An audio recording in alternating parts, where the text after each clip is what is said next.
최근에 친북 좌파들은 윤통의 계엄이 그야말로 한국의 민주주의를 완전히 파괴하고 독재로 몰아가기 위한 사건이다. 그래서 박지원은 자기도 시신 가방에 담길 뻔했다. 이런 소리를 하고 있습니다.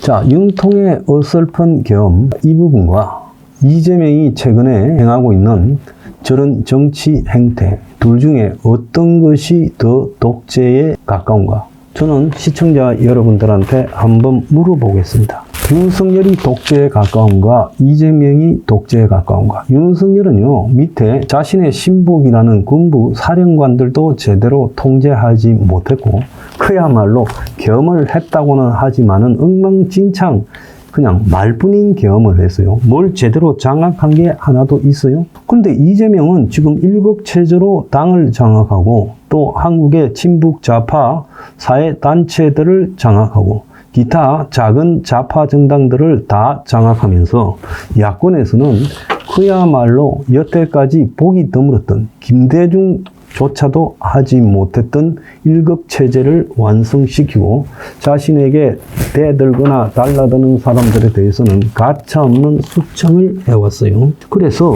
도대체 누가 독재인가? 한국 사정을 모르는 사람들은 윤석열의 계엄을 비판했지만 30차례나 탄핵을 발의할 수 있을 정도의 이재명의 무자비함이 진짜 한국의 민주주의를 무너뜨리고 있는 것 아닌가? 저는 그렇게 생각해요. 최근에 한국이 독재 국가로 가고 있다고 그렇게 많이 이야기를 하고 있습니다. 그래서 한국이 자유민주주의 국가에서 탈락을 했어요. 주요 서방국들이 다 들어가 있는, 그러면서 한국은 결함 있는 민주주의 국가로 분류되었어요. 한국의 독재화가 진행되고 있다는 데 대해서 치밀하지도 조직적이지도 못하고 정권을 장악하지도 못한 이번에 윤통이 계엄에 실패하고 탄핵으로 갈 때 최상목이나 윤통 행정부 내에서 돌아서서 윤통에 불리한 진술을 한 사람들을 보세요. 그들이요, 윤통의 독재였다면 그럴 수 있었겠습니까? 한마디로 윤통은요, 자기 머릿속에 있는 생각을 그냥 실천으로 옮기려다가 아무것도 제대로 돌아가지 않으면서 실패했어요. 그래서 윤통은요, 독재를 할 수 있는 저는 그릇이 못 되는 사람이다. 이렇게 생각을 하고 있습니다. 그런데 야당의 지금 30차례의 줄탄핵, 이거야말로 독재지 않습니까? 그리고 집요하게 지금 국정을 마비시키고 예산을 마비시키고 그리고 정책 시행을 마비시키고 일방적인 법 통과를 시도하고 포퓰리즘을 밀려고 했던 이재명이가 솔직히 말하면 독재의 실천성에서 더 뛰어나지 않아요? 윤석열은 독재의 외피 이 부분에서 계엄을 했다. 이렇게 해석될 수 있지만 실제로 계엄이 진행된 내용을 보면 어설퍼도 저렇게 어설플 수가 없었다.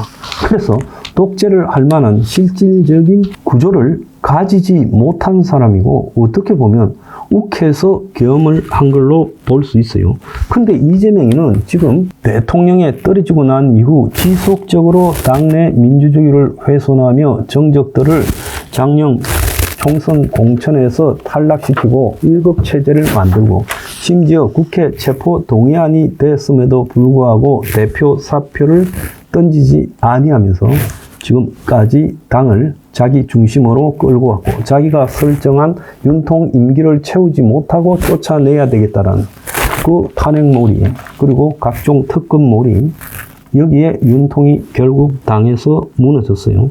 그래서 한국의 지금 독재는 과연 누가 이끌어가고 있는가? 그 측면에 보면 이재명이가 거리의 청중들을 동원해가지고 독재로 끌고 가고 있지요. 그렇지 않습니까? 계엄이 그리 청중들한테 무너졌다. 그러니까 계엄은 그야말로 어설프기가 짝이 없었고 계엄을 했는데도 길거리로 몰려 나와서 계엄을 곧바로 그날 밤에 저지시킨 촛불 세력이야말로 솔직히 말하면 반민주적인 독재 세력의 하수인들이다. 이렇게 볼 수 있지 않겠습니까?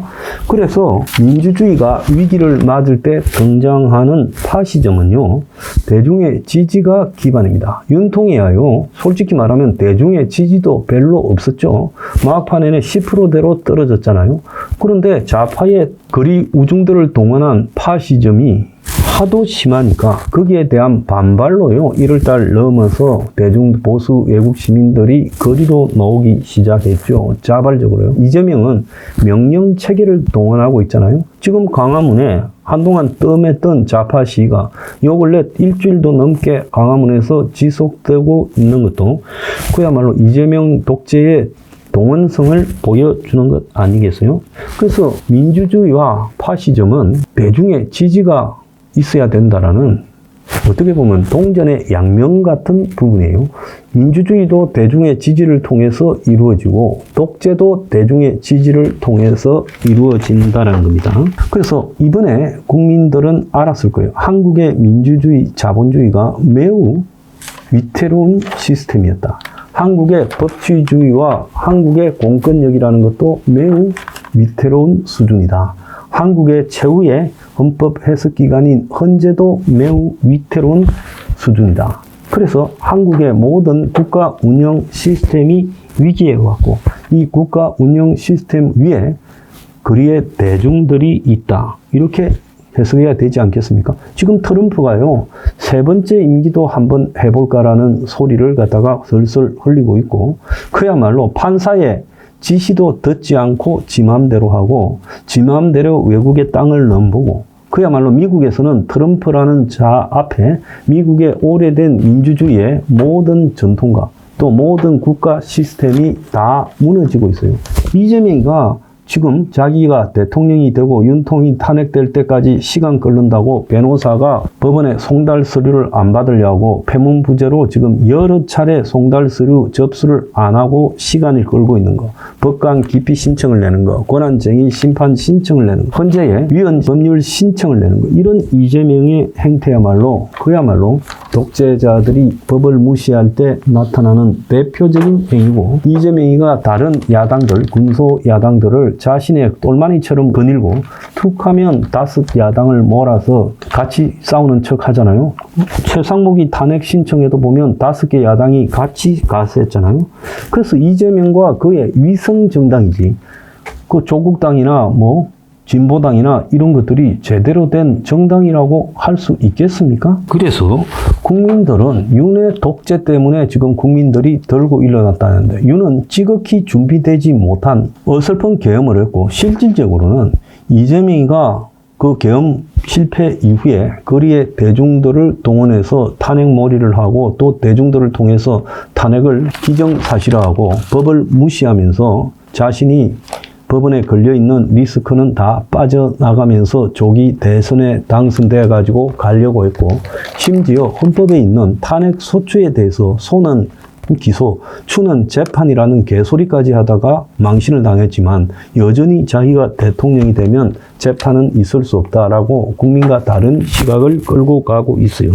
그래서 진짜 한국의 독재는 이재명이가 하는 거지, 독재를요, 어떤 행동을 우발적으로 했다고 독재가 되는 게 아니라 그 독재를 뒷받침하는 우중 세력이 배후에 있느냐. 트럼프는 독재예요. 왜? 트럼프 독재를 뒷받침하는 우중 세력이 있잖아요. 자, 윤통은 자기가 계엄을 할 때 윤통을 지지하는 외국 시민들의 지지를 받으면서 했습니까? 전부 텔레비 보고 알았잖아요. 그래서 옛날부터 그리스 시대부터 팬덤 여론 정치가 세상을 망친다. 그래서 권력을 시민에게 주겠다. 시민에게 돈 나눠주겠다. 그래서 특히 감세를 주장하는 자가 굉장히 문제가 있죠. 지금 한 해 10조 규모의 감세가 지금 진행되고 있고, 이러다가는 국가의 부채가 500%로 늘어날 수 있다라는 우려가 나오고 있습니다. 그래서 독재자 개인이나 당파를 위한 게 아니라 국민 전체의 공익을 위한 정치를 해야 되는데, 한국에서는 그야말로 대중들을 민주주의로 이끌지 않고 독재를 찬양하는 팬덤 현상을 만들고 있고 여론 정치로 끌고 가고 있다는 거예요. 그러니까 야당이 그래버리니까 이제 그걸 보고 또 보수 외국 시민들도 이 팬덤 여론 정치로 갔어요. 그래서 한국에는 정치가 무력화되고 거리의 대중들이 대치하고 언론들이 선동하는 형태가 지금 몇 달째 진행되고 있다는 겁니다.